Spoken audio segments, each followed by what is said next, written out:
Hello बच्चों, आज हम लोग पढ़ेंगे कक्षा 10th का फिजिक्स का पहला चैप्टर, जिसका कुछ मुख्य प्रश्नों का उत्तर समझेंगे। तो सबसे पहला प्रश्न है, प्रकाश क्या होता है। आइए इसको समझने का प्रयास करते हैं। कहता है, प्रकाश वह कारक है जिसकी सहायता से हम किसी भी वस्तु को देख सकते हैं या देख पाते हैं। आइए इसे चित्र से समझने का प्रयास करते हैं। ये कोई गेंद है।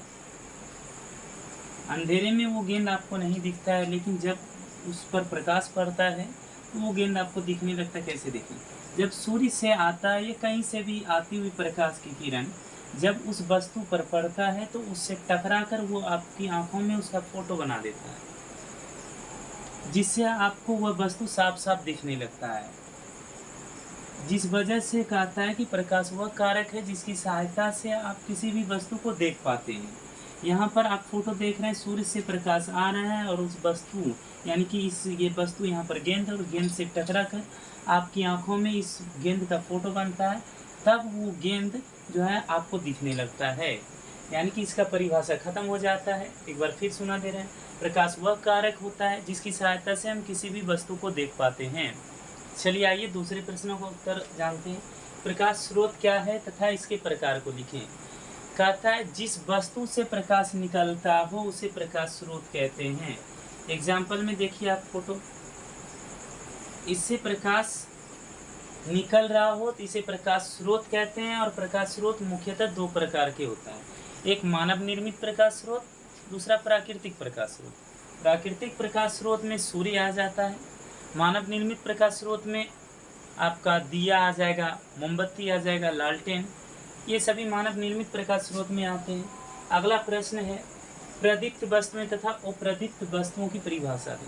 प्रदीप्त वस्तुएं में कहता है कि वह वस्तु जो स्वयं प्रकाश को उत्सर्जित करे उसे प्रदीप्त वस्तुएं कहते हैं। जैसे में जलती हुई मोमबत्ती या बिजली का जलता हुआ बल्ब, सूर्य, ये सभी स्वयं प्रकाश को उत्सर्जित करता है, तो ये प्रदीप्त या दीप्तमान वस्तुएं कहलाती है। दूसरा इसी में दूसरा है, अप्रदीप्त वस्तुएं या अदीप्तमान वस्तुएं किसे कहते हैं। जब वैसा वस्तु जो स्वयं प्रकाश को उत्सर्जित ना करे उसे अप्रदीप्त वस्तुएं कहते हैं। जैसे आपकी दीवार, घर में रखा टेबल, पुस्तक, ये सभी अप्रदीप्त वस्तुओं के उदाहरण हैं। ये स्वयं को प्रकाश उत्सर्जित नहीं करते हैं। चलिए आइए अब अगला प्रश्न है, प्रकीर्णन से आप क्या समझते हैं। देखिए प्रकीर्णन, सबसे पहला चीज हम प्रकीर्णन आपको दिखाना चाहेंगे। आप देखिए, ये है आपका सूर्य। जब सूर्य से आती हुई प्रकाश की किरणें वायुमंडल, देखिए ये है वायुमंडल,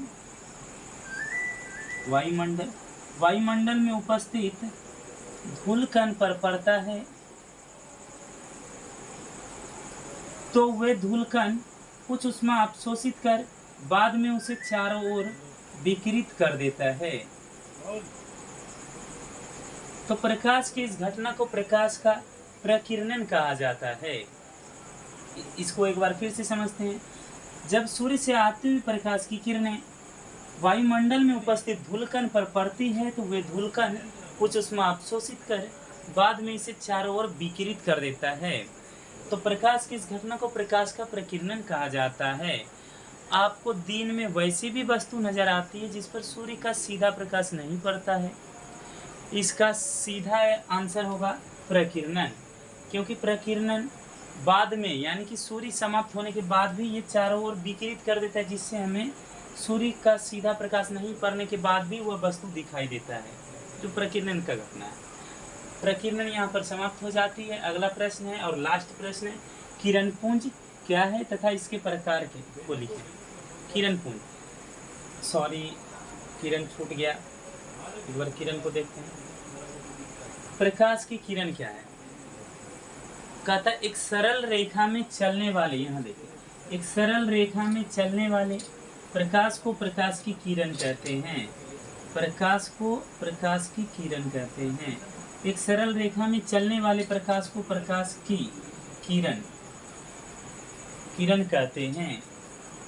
दूसरा नंबर होता है किरण पुंज, और लास्ट है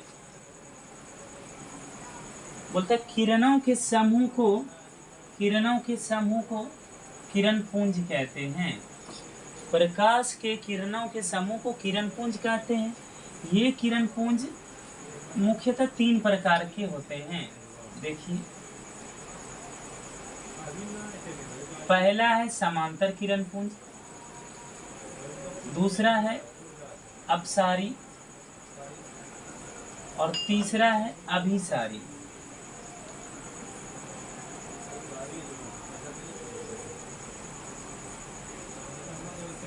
अब बारी बारी से एक एक को समझते हैं।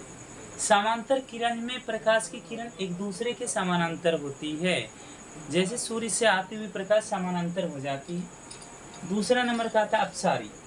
इसमें प्रकाश की किरण एक बिंदु स्रोत से निकलकर फैलती है या फैलती हुई चली जाती है, तो इसे हम अपसारी किरण पुंज कहते हैं।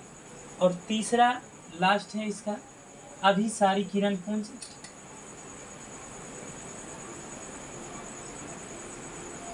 इसमें प्रकाश की किरण एक बिंदु पर आकर मिलती है या मिलती हुई प्रतीत होती है, तो इसे अभिसारी किरण पुंज कहते हैं।